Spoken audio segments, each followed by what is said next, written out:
其他4個人非法賭博罪成，想申請中嘅上訴許可。中院要求提供不應駁回嘅原因。原審案件摘要：2022年7月，警方突擊搜查咗火炭一間工廈單位，拆穿咗一個非法賭檔。之後調查發現，其中一個賭客係休班警員。呢名警員同其他4個人經過審訊後，喺2023年6月被判喺賭場內賭博，同違反口罩令罪名唔成立。之後律政司覆核成功，裁判官改判佢哋非法賭博罪成，罰款4000蚊。5個被告向高院提出上訴，但被駁回。佢哋之後再向中院申請上訴許可。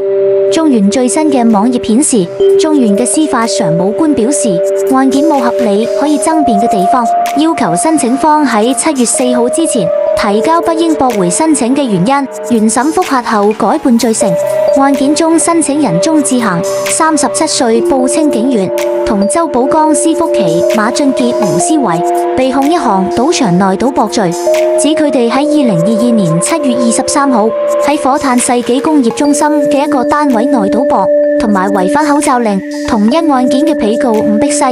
早前承認咗營辦賭場同營運進行受禁群組聚集嘅處所2項罪已經判刑。暫委裁判官陳業希喺2023年6月嘅裁決中講，案發當日喺外面埋伏嘅警員確認咗單位外有鐵閘，並有其他人帶入單位。佢認為呢個單位唔係可以隨便進出，加上片段顯示被告之間有對話同互動，其中2個被告係夫婦，裁定呢個單位屬於私人場所嘅社交場合，所以喺賭場內賭博同違反口罩令嘅罪名全部唔成立。但律政司唔服裁決，提出覆核，裁判官就改判被告非法賭博罪成，罰款4000蚊。裁判官指辯方有責任提出證據反駁賭博條例嘅2項推定，但辯方喺原審中只係提到單位內有桌遊、卡拉 OK 等設施，單憑呢啲點唔能夠證明被告冇參與賭博，而且閉路電視錄影顯示大家有交收金錢、點算籌碼，唔足夠證明現場正係社交場合。最後裁定被告賭場內賭博罪成。上訴案件摘要：高院維持定罪之後，5個被告向高院提出定罪上訴。判詞可見，暫委法官姚勳智講片段中可以見到，當時大家一齊聚集喺約6點多開始打麻雀，中途有食飯，之後繼續打麻雀。到晚上11點38分，警方到場。部分被告嘅會面記錄提到咗注碼同打法，仲有每個人櫃桶內有4000蚊嘅籌碼。法官話：如果用客觀標準睇，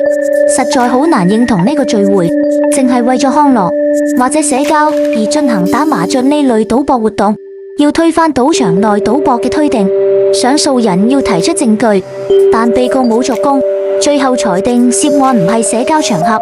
駁回上訴，維持原判。案件分析： 1. 證據不足以反駁賭場內賭博的推定。在原審中，辯方提出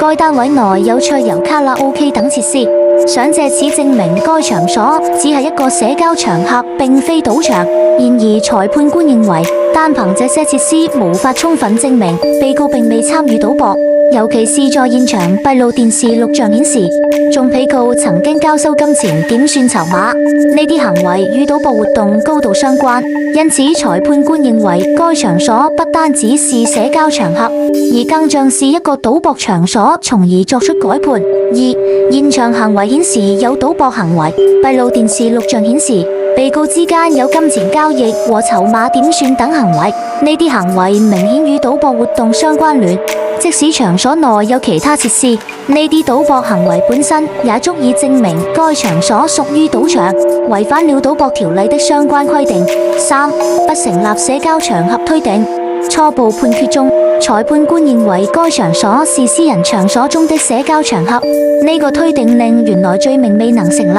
但當律政司提出覆核後，裁判官認為單從賭博行為及證據來看，呢個場所更符合賭場特徵，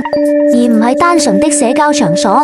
因此最終裁定被告在賭場內賭博罪成。 4. 律政司覆核後改判。律政司在初判後提出覆核，並指出初判判決忽略現場顯示的賭博行為。根據律政司論點，裁判官重新審視所有證據後，